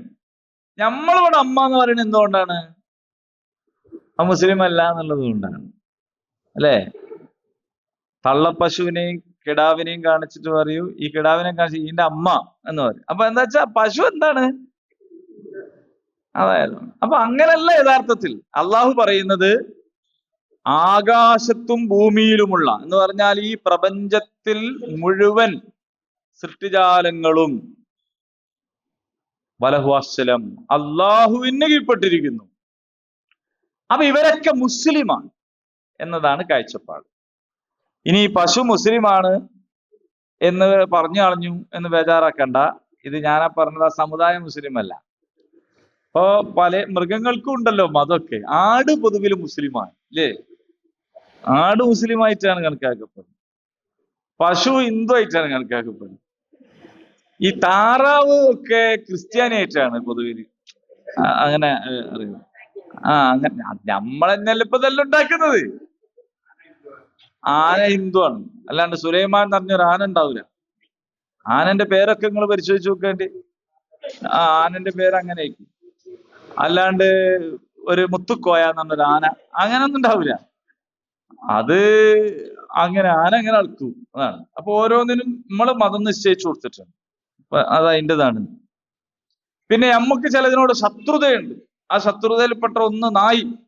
നായിനെ കണ്ട കല്ലെടുത്തെറിയുന്ന, ശരിക്ക് മഹാമുത്തക്കീങ്ങളായ ഗുഹാവാസികളുടെ കൂടെ തന്നെ നായി ഉണ്ടായിരുന്നാണ് ഖുർആൻ പറയുന്നത്. പക്ഷെ നമ്മള് എന്താന്ന് വെച്ചാൽ നായിനെ കണ്ട നമുക്കെന്തോ അങ്ങനൊക്കെ ഉണ്ട്. എന്തായാലും പോട്ടെ. പക്ഷെ അള്ളാഹു പറയുന്നതും നമുക്ക് പഠിപ്പിച്ചു തരുന്നതും പന്നിയാണെങ്കിലും ഈ പന്നി മുസ്ലിമാണ്. പന്നി മുസ്ലിമാണ്. ഇത്ര എന്തെല്ലാം മുസ്ലിമാരും പന്നി മുസ്ലിമാകാൻ പറ്റൂലായിരുന്നതാണ്. അല്ല, പന്നിനെ നമ്മൾ തിന്നാൻ പാടില്ലാതേ ഉള്ളൂ. പന്നി മുസ്ലിമാണ്. കാരണം അള്ളാഹുവിന് കീഴൊതുങ്ങി അള്ളാഹിന്റെ നിയമം അനുസരിച്ച് ജീവിക്കുന്ന ഒരു ജന്തുവാണ് പന്നി. പന്നിനെ പ്രത്യേകിച്ച് ഏൽപ്പിച്ച ഡ്യൂട്ടി എന്താണെന്ന് വെച്ചാൽ ക്ലീനിങ് ആണ്. ക്ലീൻ ചെയ്യുമ്പോ ഇന്നതേ ക്ലീൻ ചെയ്യുന്ന പറഞ്ഞാൽ ക്ലീൻ ആവോ? ക്ലീൻ ചെയ്യുമ്പോൾ അവിടെയുള്ളതെല്ലാം ക്ലീൻ ആക്കണ്ടേ? അതാ പന്നി ചെയ്യുന്നത്. അപ്പൊ അതിന് ഏറ്റവും കൂടുതൽ ഇഷ്ടപ്പെട്ടത് വിസർജ്യങ്ങളാണ്. എന്തുകൊണ്ടാണ്? അതിന്റെ പണി ക്ലീൻ ആക്കലാണ്. ഇതാണ്. അപ്പൊ പന്നി മുസ്ലിമാണ്, നായി മുസ്ലിമാണ്, മനസ്സിലായില്ലേ? എല്ലാം മുസ്ലിമാണ്. അത് മുസ്ലിം എന്ന് പറഞ്ഞാൽ നമ്മൾ പറഞ്ഞ മാപ്പള, OBC, പിന്നോക്ക, അധസ്ഥിത വർഗം എന്നുള്ള അർത്ഥത്തിലല്ല കേട്ടോ. അങ്ങനല്ല. നമുക്ക് മുസ്ലിം എന്ന് കേട്ടാ ഉടനെ നമ്മളെ മുമ്പിലേക്ക് വരിക OBC, അല്ലെ, ബാക്ക്വേർഡ് കമ്മ്യൂണിറ്റി, സംവരണങ്ങൾ, ഇതൊക്കെ നമ്മളെ മനസ്സിൽ വരിക. അതിനെ പറ്റിയല്ല. അള്ളാഹുവിന്റെ കൽപ്പന പാലിക്കുന്നു എന്ന അർത്ഥത്തിലാണ്. ഫലഹു അസ്ലമ മൻ ഫിസ് സമാവാതി വൽ അർദ്, ഭൂമിയിലും ആകാശങ്ങളിലുമുള്ള സകലതും അള്ളാഹുവിന് കീഴ്പ്പെട്ടിരിക്കുന്നു എന്നിരിക്കെ അവർ അള്ളാഹുവിന്റെ ദീനല്ലാത്ത മറ്റു വല്ലതിന്റെയും പിറകെ പോവുകയാണോ? ഇതാണ് ചോദ്യം. ഇനി രണ്ടു വാക്ക് കൂടി അവിടെ പറയുന്നുണ്ട്. തൗഅൻ വകർഹ എന്നാണ്. സ്വയം സന്നദ്ധമായും നിർബന്ധിതമായും രണ്ട് നിലക്ക് അള്ളാഹുവിന് കീഴ്പ്പെടുന്നുണ്ട്. രണ്ട് നിലക്ക് കീഴ്പ്പെടുന്നുണ്ട്. ഒന്ന് തൗഅനാണ്, മറ്റൊന്ന് കർഹനാണ്. ഒന്ന് സ്വന്തം ഇഷ്ടപ്രകാരം, മറ്റേത് നിർബന്ധിതമായി. ലോകത്തുള്ള എല്ലാ മനുഷ്യരിലും, സകല മനുഷ്യരിലും ഈ രണ്ട് ഭാഗമുണ്ട്.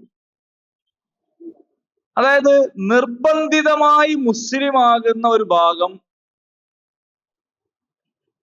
കൊടും ഭീകരനായ നെതന്യാഹുവിൽ വരെയുണ്ട്. ലോകത്ത് ഇപ്പൊ പറയാൻ പറ്റുന്നതിൽ ഏറ്റവും വലിയ ഒരു പിശാച് അതാണല്ലോ. അയാളിൽ പോലും എന്തുണ്ട്? മുസ്ലിം. മൈക്ക് തന്നെ വർക്ക് ചെയ്യുമെന്ന് അറിയില്ല. അത് വലിയ സംഗതിയാണ്. ചില ആൾക്കാരെ പറയട്ടോ, നോമ്പിന് അങ്ങനെ പറയാൻ പറ്റുമോ? എങ്ങനെ? നെതന്യാഹു, മോഡി എന്നൊക്കെ പറയാൻ പറ്റുമോ? നോമ്പല്ലേ, നമ്മളിപ്പോ എന്ന് വിചാരിച്ചു. എന്നിട്ട് ഖുർആൻ എടുത്ത് ഓതുമ്പോ അതിൻ്റെ അകത്ത് ഹാമാൻ, ഫിറഔന്, പിന്നെ അതേപോലെ ഖാറൂന്, അബൂലഹബ് ഒക്കെ മുന്തിയ ആൾക്കാരപ്പത്. ഓലടുത്തൊന്നും ഏതായാലും ഇവല് എത്തൂല. ഫിറഔന്റെ അടുത്തൊന്നും നമ്രൂദ്, ഇതിന്റെ ഒന്നും അടുത്ത് നെതന്യാഹു ഒന്നും എത്തൂല. നെതന്യാഹുവിനെ പോയി കണ്ട സാഹിബും എത്തൂല. അപ്പൊ എന്താ കാര്യം എന്ന് വെച്ചാൽ നമ്മള് ഇതൊന്നും പറയണ്ട വിചാരിച്ചു നോമ്പാണ്, ഇതൊന്നും പറയണ്ട, എന്നിട്ട് ഖുർആൻ ഓതുകയും. അപ്പൊ ഖുർആനിലുള്ളത് ഈ ആൾക്കാരെ പറ്റിയാണ്. നമ്മള് പൊതുവില് പത്രം വായിക്കുന്നല്ല നോമ്പിന്. എന്താ വെച്ചാൽ ഈ അലമ്പ് വാർത്ത വെറുതെ എന്തല്ല അവരത് ചെയ്തു, ഇവര് ചെയ്തു, മറ്റേ അതൊന്നും വേണ്ടാന്ന് വിചാരിച്ചിട്ട് നമ്മള് ഖുർആൻ ഓതാൻ പോയിരിക്കുമ്പോ അതില് ജൂതന്മാര് ചെയ്ത അലമ്പ്, ക്രിസ്ത്യാനികൾ ചെയ്ത അലമ്പ്, അല്ലെ, അൽബക്കറയൊക്കെ നമ്മൾ പഠിക്കല് ഒരു ചെയ്ത അലമ്പാണ് പറയുന്നത്. അപ്പോ നമ്മൾ മനസ്സിലാക്കിയ ഒരു വിശുദ്ധി എന്ന് പറയുന്നത് നമ്മള് ചുറ്റുപാടുള്ള ഒന്നും അറിയാതെ ഞാനൊന്നും അറിഞ്ഞില്ല എന്നുള്ള നിലക്ക് ഇങ്ങനെ പോകുന്ന ഒരു വിശുദ്ധിയാണ്. പക്ഷെ ഖുർആൻ പഠിപ്പിക്കുന്ന വിശുദ്ധി അതല്ല. നിങ്ങൾ അപ്പുറത്തും ഇപ്പുറത്തും മുന്നിലും പിന്നിലും ഒക്കെ നോക്കണം. അതിൻ്റെ അകത്ത് തോന്നിയാസം കളിച്ചോലുണ്ട്, ഓലയും പറ്റി പഠിക്കണം. നല്ലോണം ജീവിച്ചുകൊണ്ട് ഓലയും കുറിച്ച് പഠിക്കണം. മഹാധിക്കാരികളും അധർമ്മകാരികളും മർദ്ദകരുമായ ഭരണാധികാരികളുണ്ട്, അവരെ കുറിച്ച് മനസ്സിലാക്കണം. നിങ്ങൾ ആലോചിച്ച് നോക്ക്, ഈ ഫിർഔൻ എന്ന് നമ്മൾ ഖുറാൻ ഓതി അതിനും കിട്ടും 10 ഇരട്ടി കൂലി. അതെന്ന് ആലോചിച്ച് നോക്ക് നിങ്ങൾ, ഭയങ്കര സംഭവമല്ലേ? അപ്പൊ അതുകൊണ്ട് ഈ കാലത്തെ ഫിറോവിനെ പറ്റി പറഞ്ഞാലും ഇങ്ങ് കൂലിറ്റു. അപ്പോ റമദാൻ കഴിഞ്ഞിട്ട് പറയാന്നല്ല, റമദാനിലാ തോനെ പറയേണ്ടി, കാരണം റമദാനിലാണ് ബദർ ഉണ്ടായത്. നമ്മൾ മനസ്സിലാക്കി വെച്ചമായതൊന്നല്ല ഇത് വേറെ സാധനമാണ്. കാരണം റമദാനിലാണല്ലോ ബദർ ഉണ്ടായത്. റമദാനിൽ ബദർ ഉണ്ടായി എന്ന് പറഞ്ഞാൽ എന്നാ പിന്നെ റമദാൻ ഏതായാലും നിസ്കരിക്കുകയും നോമ്പൊരുക്കുകയും നോമ്പൊറപ്പിക്കലും ഇത്തിക്കാപ്പും ഒക്കെ ആയിട്ട് കൂടിക്കോട്ടെ, അതൊക്കെ കഴിഞ്ഞിട്ട് ഒരു മാസത്തിലാക്ക ബദർ എന്ന് അള്ളാഹ്ക്ക് വേണേ തീരുമാനിച്ചുകൂടായിരുന്നു. അബു സുഫിയാനോടും ടീമിനോടൊക്കെ പിന്നെ വരാൻ പറയാൻ അല്ല. അപ്പൊ നോമ്പ് എന്ന് പറഞ്ഞാല് ദുനിയാവായിട്ട് ബന്ധമില്ലാതെ നടക്കണതിന്റെ പേരല്ല, കൂടുതൽ ദുനിയാവിലേക്ക് ഇറങ്ങണതിന്റെ പേരാണ്. പക്ഷെ അടിസ്ഥാനം ദീനിൽ നിന്ന് വിട്ടുപോകരുത്. അപ്പൊ തൗഅൻ വകർഹൻ, ഒന്നുകിൽ നിർബന്ധിതമായിട്ട് അല്ലെങ്കിൽ സ്വന്തം. അപ്പൊ ഞാൻ നേരത്തെ പറഞ്ഞ നെതന്യാഹുവിൽ പോലും മുസ്ലിം ഉണ്ട് എന്ന് പറഞ്ഞ എന്താണ്? നെതന്യാഹുവിൽ പോലും മുസ്ലിം ഉണ്ട് എന്ന് പറഞ്ഞാൽ എന്താന്ന് വെച്ചാൽ കണ്ണുകൊണ്ട് കാണാനും കാതുകൊണ്ട് കേൾക്കാനും കാലുകൊണ്ട് നടക്കാനും കൈകൾ കൊണ്ട് പ്രവർത്തിക്കാനും, അപ്പൊ ബുദ്ധി കൊണ്ട് ചിന്തിക്കാനും ഒക്കെ അള്ളാഹുവിന്റെ കൽപ്പനയാണ്. അപ്പൊ ഞാൻ നെതന്യാഹു ആണ്, ഞാൻ ഇനി നെതന്യാഹു എന്ന് പറഞ്ഞിട്ടേ പിന്നെ ഞാന് ഇതാണ് ഞാൻ കൂടെ അവന്റെ പേര് പറയും. പിന്നെ അതുകൊണ്ട് ഞാൻ ഇനി കാതുകൊണ്ടാണ് കാണുക എന്ന് പറയാൻ കഴിയില്ല, ഞാൻ ഇനി കണ്ണുകൊണ്ടാണ് കേൾക്കുക എന്ന് പറയാൻ കഴിയില്ല. അതാ ഞാൻ പറഞ്ഞത്, അവിടെ മനുഷ്യനിർമ്മിതമായ ഒരു വ്യവസ്ഥയുമല്ല, അള്ളാഹുവിന്റെ നിയമവ്യവസ്ഥ അനുസരിച്ചാണ് നമ്മുടെ ശരീരം അതിന്റെ ധർമ്മം നിർവഹിക്കുന്നത്, ദഹന പ്രക്രിയ നടക്കുന്നത്, അല്ലെ? എല്ലാ കാര്യങ്ങളും നടക്കുന്നത് അള്ളാഹുവിന്റെ കൽപ്പന അനുസരിച്ചുകൊണ്ടാണ്. അതാണ് കർഹൻ, നിർബന്ധിതമായി എന്ന് പറയുമ്പോ അതാണ്. മനുഷ്യരിൽ തന്നെയുള്ള ഒരു നിർബന്ധിതാവസ്ഥയും. ഇനി വ്യത്യസ്ത സംഗതി, ഇപ്പൊ സൂര്യനും ചന്ദ്രനും നക്ഷത്രങ്ങളൊക്കെ വെച്ച് നോക്കുകയാണെങ്കിൽ അതിന് നാളെ എനിക്ക് പടിഞ്ഞാറ് ഉദിക്കട്ടെ എന്ന് വിചാരിക്കാനൊന്നും കഴിയില്ല. അതും നിർബന്ധിതമായി അള്ളാഹുവിന്റെ നിയമങ്ങളെ അനുസരിക്കുകയാണ് ചെയ്യുന്നത്. എന്നാൽ നിർബന്ധിക്കാതെ തന്നെ സ്വന്തം ഇഷ്ടപ്രകാരം അള്ളാഹുവിന്റെ കൽപ്പനകളെ അനുസരിക്കാനുള്ള ഒരു സിദ്ധി അള്ളാഹു മനുഷ്യന് കൊടുത്തിട്ടുണ്ട്. അതാണ് കണ്ണുകൊണ്ട് എന്ത് കാണണം, കാതുകൊണ്ട് എന്ത് കേൾക്കണം എന്നുള്ളയിടത്ത് സ്വന്തം ഇഷ്ടപ്രകാരം അള്ളാഹുവിന്റെ നിയമങ്ങൾ അനുസരിക്കുന്ന ഒരാളെ സംബന്ധിച്ചിടത്തോളം അയാൾ മുസ്ലിമാവും. അയാളാ മുസ്ലിമാവും, അയാളെ മുസ്ലിമാവുള്ളൂ. മനസ്സിലായില്ലേ? വലഹു അസ്ലമ മൻ ഫിസ് സമാവാതി വൽ അർദ് തൗഅൻ വകർഹൻ വഇലൈഹി യുർജഊൻ. എന്നിട്ട് അവന്റെ അടുത്തേക്ക് തന്നെയാണ് മടക്കം എന്ന് പറയുന്നു. അപ്പൊ ഇത് വേദക്കാരോട് ചോദിച്ചതല്ലേ, നമ്മളോട് ചോദിച്ചതല്ലോ എന്ന് പറയാൻ നമുക്ക് കഴിയില്ല. അങ്ങനെയാണെ പിന്നെ ഖുറാനിൽ നമ്മക്കുള്ള ഒറ്റായത്തും ഉണ്ടാവൂല, അക്കോടിക്കാർക്കുള്ള ഒരായത്ത് അങ്ങനെയല്ലല്ലോ. അപ്പൊ ഇത് വേദക്കാർക്കുള്ളത് നമുക്ക് ബാധകാണ്, മൊത്തം മനുഷ്യന്മാരോട് പറയണത് നമുക്ക് ബാധകാണ്. നമ്മളൊക്കെ നിൽക്കുന്ന ഒരു സ്ഥാനം എവിടെ എന്നതിനനുസരിച്ചാണ് ഇതൊക്കെ നമുക്ക് ബാധകമാവുന്നതും ബാധകമാകാത്തതും.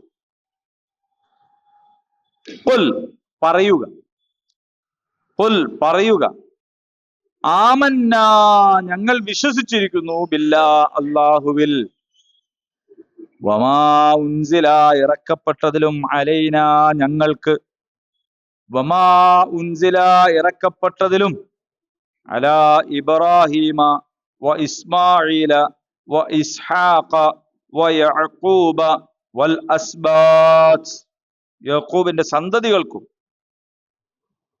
ബാക്കിയുള്ളതിന്റെ അർത്ഥം പറയണ്ടല്ലോ, ഇബ്രാഹിം എന്നുള്ളതിന്റെ അർത്ഥം പറയണം വേണ്ട, നമുക്ക് എല്ലാവർക്കും അറിയാലോ.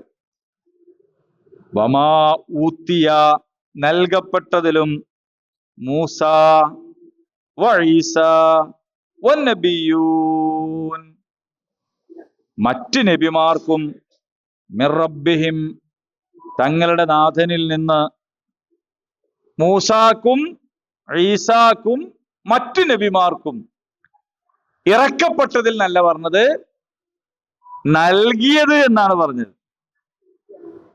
അപ്പൊ നേരത്തെ പറഞ്ഞതോ ഇബ്രാഹീമിനും ഇസ്മായിലിനും ഇസ്ഹാക്കിനും യാക്കൂബിനും യാക്കൂബ് സന്തതികൾക്കും ഇറക്കപ്പെട്ടതിലും പിന്നെ മൂസാക്കും ഈസാക്കും മറ്റു നബിമാർക്കും നൽകപ്പെട്ടതിലും അതിലൊക്കെ ഞങ്ങൾ വിശ്വസിച്ചിരിക്കുന്നു.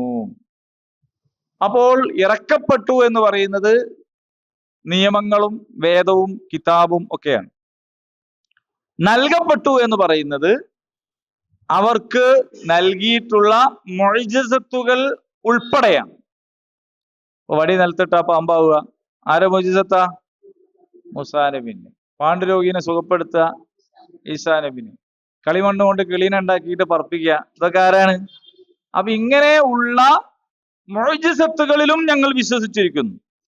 ലാ നുഫർരിഖു ഞങ്ങൾ വിവേചനം കൽപ്പിക്കുന്നില്ല ബൈന അഹദിൻ മിൻഹും അവരിൽ പെട്ട ഒരാൾക്കിടയിലും വനഹ്നു ലഹു മുസ്ലിമൂൻ ഞങ്ങൾ മുസ്ലിങ്ങളാണ്.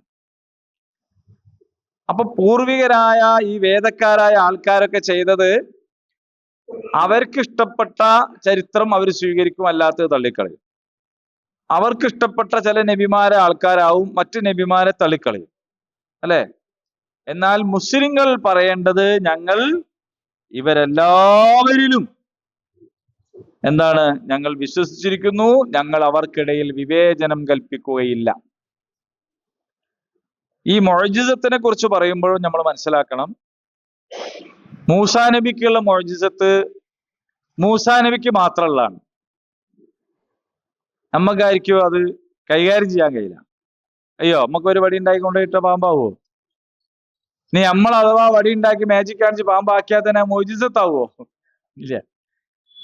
ഈസാ നബിന്റെ മുഅ്ജിസത്തും അങ്ങനെയാണ്. എന്നാൽ മുഹമ്മദ് നബി സല്ലല്ലാഹു അലൈഹി വസല്ലമക്ക് കൊടുത്ത മുഅ്ജിസത്താണ് ഖുർആൻ.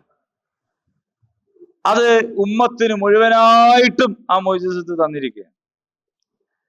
ആ മുഅ്ജിസത്ത് നമുക്ക് പഠിക്കാം, നമുക്ക് പ്രയോഗിക്കാം. ഇത് വേറെ നബിമാരുടെ അനുയായികൾക്കൊന്നും കിട്ടാത്ത കാര്യമാണ്. മൂസാ നബിന്റെ ശിഷ്യന്മാരുടെ വടിയും നിലത്തിട്ടാ പാമ്പാവൂല. ഈസാ നബിയുടെ ശിഷ്യന്മാര് മരിച്ചവരെ ജീവിപ്പിക്കൂല. അതേ സമയത്ത് മുഹമ്മദ് നബിക്ക് കിട്ടിയ മുഅ്ജിസത്ത് പരിശുദ്ധ ഖുർആനാണ്. ആ ഖുർആൻ കൊണ്ട് അത്ഭുതങ്ങൾ കാണിക്കാൻ മുഹമ്മദ് നബിയുടെ അനുയായികൾക്കും സാധിക്കും എന്നതാണ് അതിന്റെ പ്രത്യേകത. അപ്പൊ അതുകൊണ്ട് മുസ്ലിങ്ങൾ പറയേണ്ടത് ഞങ്ങൾ പൂർവികരായ മുഴുവൻ നബിമാർക്ക് ഇറക്കിയതിലും വിശ്വസിക്കുന്നു, അവർക്ക് നൽകപ്പെട്ടതിലും വിശ്വസിക്കുന്നു, അവർക്കിടയിൽ യാതൊരു വിവേചനവും ഞങ്ങൾ കാണിക്കുകയില്ല എന്നാണ്. ഇനി ഒരു പ്രസ്താവനയാണ്. അതെന്താന്ന് വെച്ചാൽ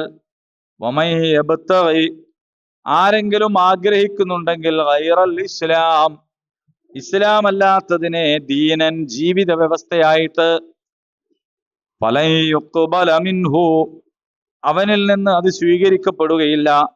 വഹുവ ഫിൽ ആഖിറതി മിനൽ ഖാസിരീൻ അവൻ പരലോകത്ത് നഷ്ടം പറ്റിയവരും ആയിരിക്കും. ആരെങ്കിലും ഒരാള് ഇസ്ലാം ദീനിനെ അല്ലാതെ ജീവിത വ്യവസ്ഥയായിട്ട് മറ്റു വല്ലതിനെയും സ്വീകരിച്ചാൽ, ഇപ്പൊ ഒരാൾക്ക് പറയാ ഞാൻ ഗാന്ധിയൻ മാർഗത്തിലൂടെയാണ് ജീവിക്കുന്നത് എന്ന് പറയാ, ഗാന്ധിസം ഇത്ര നല്ലൊരു ഇസാണത്, ലോകത്ത് വളരെ ഭയങ്കര സംഭവമാണത് എന്നൊക്കെ പറഞ്ഞു വിചാരിച്ചു. അതുകൊണ്ട് ഞാൻ ഇനി ഗാന്ധിയനായിട്ടാണ് ജീവിക്കുന്നത്. അപ്പൊ ഗാന്ധിജിക്ക് അദ്ദേഹത്തിൻ്റെതായ ഒരു സാമ്പത്തിക വീക്ഷണം, ആ സാമ്പത്തിക വീക്ഷണം ഇസ്ലാമിൻ്റെതല്ല. ഗാന്ധിജിക്ക് അദ്ദേഹത്തിൻ്റെതായ ഒരു സാമൂഹ്യ പ്രവർത്തന ശൈലിയുണ്ട്, അത് അദ്ദേഹത്തിൻ്റെതായ ശൈലിയാണ്. അങ്ങനെ മൗലികതയുള്ള ശൈലിയുണ്ട് എന്നതുകൊണ്ടാണ് ഗാന്ധി മഹാത്മയാകുന്നത്. മനസ്സിലായില്ലേ? അദ്ദേഹത്തിൻ്റെതായ ഒരു ശൈലി ഉണ്ടായിരുന്നു എന്നുള്ളത് കൊണ്ട്. അപ്പൊ അദ്ദേഹത്തിന്റെ ശൈലിയാണ് ഒരു മുഖത്ത് അടി കിട്ടിയാല് മറ്റേ മുഖം കാണിച്ചു കൊടുക്കണം എന്ന് പറയുന്നത്. ഒരു മുഖത്ത് അടി കിട്ടിയാൽ മറ്റേ മുഖം കാണിച്ചു കൊടുക്കണം എന്ന് ഇസ്ലാം പറയുന്നില്ല. ഇസ്ലാം പറയുന്നത് ആദ്യം തന്നെ അടി കിട്ടാണ്ട് നോക്കണം. ഇനി അഥവാ ഒന്ന് കിട്ടിയാൽ രണ്ടാമത്തത് കിട്ടുന്നതിന്റെ മുമ്പേ ചുരുങ്ങിയത് അവിടുന്ന് പോവെന്നെങ്കിലും വേണം. ഹദീസിലുള്ളത് ഒരു മാളത്തിൽ നിന്ന് ഒരു വിശ്വാസിക്ക് ഒന്നിലധികം തവണ പാമ്പ് കടി ഏൽക്കുകയില്ല എന്ന്. അല്ലാണ്ട് ഏതായാലും കടിച്ചല്ലേ എന്നാ മറ്റേ കാലം കൂടി അങ്ങോട്ട് നീട്ടിക്കൊടുക്കുക എന്ന് പറയുന്ന പരിപാടി ഇസ്ലാമിൽ. ഒന്ന് തല്ലുകൊള്ളാതെ നോക്കണം, രണ്ട് തല്ല് കൊള്ളുമ്പോൾ പ്രതിരോധിക്കണം. അതിനുള്ള ആവതില്ലെങ്കിൽ തൽക്കാലം തല്ല് കൊള്ളുന്നിടത്ത് പോകാതിരിക്കെങ്കിലും വേണം. അല്ലാതെ പിന്നെ ഒന്നല്ല അടിച്ചു നിങ്ങൾ ഇവിടെയും കൂടി അടിച്ചാൽ എന്നാ ഒരു ബാലൻസ് ആയി കിട്ടും എന്ന് പറയുന്ന ഗാന്ധിസം ഇസ്ലാമല്ല. നമുക്ക് കേൾക്കുമ്പോൾ നല്ലൊരു സംഗതിയായിട്ട് തോന്നും, പക്ഷേ ആ തോന്നൽ വളരെ കുറഞ്ഞ കാലത്തൊക്കെ തോന്നുള്ളൂ. ഒരു സമൂഹത്തിന്റെ നിലനിൽപ്പ് അവതാളത്തിലായി പോകുന്ന ഒരു സാഹചര്യമാണ് അതുകൊണ്ട് ഉണ്ടാവുക. അതുകൊണ്ടാണ് അള്ളാഹു പറഞ്ഞത് പ്രതിക്രിയയിൽ നിങ്ങൾക്ക് ജീവിതമുണ്ട് എന്ന് പറഞ്ഞു. ഖുർആനാണ്. പ്രതിക്രിയയിൽ ജീവിതമുണ്ട്. പ്രതിക്രിയയില്ലെങ്കിൽ ജീവിതം ഉണ്ടാവൂല എന്നാണ്. അപ്പൊ ഞാനൊരു ഉദാഹരണം പറഞ്ഞു എന്നുള്ളൂ. അപ്പൊ ഇങ്ങനെ അള്ളാഹുവിന്റെ ദീനല്ലാത്ത മറ്റു വല്ല ജീവിത വ്യവസ്ഥയും ആരെങ്കിലും ആഗ്രഹിക്കുന്നുണ്ടെങ്കിൽ അങ്ങനെ ആഗ്രഹിക്കണവർ ആഗ്രഹിക്കുകയൊക്കെ ചെയ്തോളി. പക്ഷേ ഫലൻ യുഖ്ബല മിൻഹു, അവനിൽ നിന്ന് അള്ളാഹു അത് സ്വീകരിക്കുകയില്ല. വഹുവ ഫിൽ ആഖിറതി മിനൽ ഖാസിരീൻ, അള്ളാഹ് അത് സ്വീകരിക്കൂല എന്ന് മാത്രല്ല അവർ പരലോകത്ത് നഷ്ടം പറ്റിയവരായിരിക്കും. അഫഗൈറ ദീനില്ലാഹി യബ്ഗൂൻ, അതുകൊണ്ട് അള്ളാഹുവിന്റെ ദീനല്ലാത്ത മറ്റു വല്ലതുമാണോ അവർ ആഗ്രഹിക്കുന്നത്? വലഹു അസ്സലാമ മൻ ഫിസ് സമാവാതി വൽ അർദ് തൗഅൻ വകർഹ വഇലൈഹി യുർജഊൻ, ആകാശങ്ങളിലും ഭൂമിയിലുമുള്ള സകലതും അള്ളാഹുവിന് കീഴ്പ്പെട്ടിരിക്കുന്നു എന്നിരിക്കെ ഓൽക്കൊന്നും ജീവിക്കാനുള്ള വഴി കാണിച്ചു കൊടുത്തത് അവരുടെ കൂട്ടത്തിലുള്ള ഏതെങ്കിലും മഹാനവറുകളല്ല, അള്ളാഹ് തന്നെയാണ്. ആ അള്ളാഹു തന്നെ നമുക്കും വഴി കാണിച്ചു തന്നിട്ടുണ്ട്. അപ്പൊ ഇസ്ലാം എന്ന് പറയുന്നത് ഒരു എക്സ്ട്രാ ഫിറ്റിങ്ങോ വേറെ ഒരു ജീവിത രീതിയോ അല്ല. ആകാശത്തും ഭൂമിയിലുമുള്ള സകലതിന്റെയും കൂടെ ചേർന്ന് നിന്ന് കൊടുക്കുക എന്ന് പറയുന്നത്. അള്ളാഹുവിന് കീഴ്പ്പെടുന്നതാണ് മൃഗങ്ങളും പക്ഷികളും നമ്മൾ കാണുന്നതും കാണാത്തതുമായ സകല ജന്തുക്കളും ജീവികളും ജീവനില്ലാത്തവയും. അപ്പോ സൂര്യനും ചന്ദ്രനൊന്നും ജീവനില്ല എന്നാണ് നമ്മൾ മനസ്സിലാക്കിയത്. ജീവനില്ലല്ലോ. അപ്പൊ അതും അള്ളാഹുവിനെ അനുസരിക്കും. എങ്കിൽ ആ അനുസരണത്തിലേക്ക്, ആ കീഴ്വണക്കത്തിലേക്ക് നമ്മളും എന്ത് ചെയ്യാ? ചേർന്ന് നിൽക്കുന്നതിനെയാണ് ഇസ്ലാം എന്ന് പറയുന്നത്. ശരി, അത് മതി. ഇനി നമുക്ക് അടുത്ത ആയത്ത് ഇൻഷാ അല്ലാഹ് അടുത്ത ക്ലാസ്സിൽ പഠിക്കും. അള്ളാഹു സുബ്ഹാനഹു തആല ഉപകാരപ്രദമായ വിജ്ഞാനത്തെ നമുക്ക് വർദ്ധിപ്പിച്ചു തരുമാറാകട്ടെ. പരിശുദ്ധ റമദാനിന്റെ പുണ്യങ്ങൾ പൂർണ്ണമായും കരസ്ഥമാക്കാൻ ഭാഗ്യം സിദ്ധിച്ച മുത്തഖീങ്ങളിൽ, മുഹ്സിനീങ്ങളിൽ, മുഅ്മിനീങ്ങളിൽ അള്ളാഹു തആല നമ്മെ എല്ലാവരെയും ഉൾപ്പെടുത്തി അനുഗ്രഹിക്കുമാറാകട്ടെ. അല്ലാഹുമ്മ റബ്ബന ആതിന ഫിദ്ദുനിയ ഹസന വഫിൽ ആഖിറതി ഹസനത വഖിന അദാബന്നാർ. ആമീൻ. അൽഹംദുലില്ലാഹി റബ്ബിൽ ആലമീൻ. അസ്സലാമു അലൈക്കും വറഹ്മത്തുള്ളാഹി വബറകാതുഹു.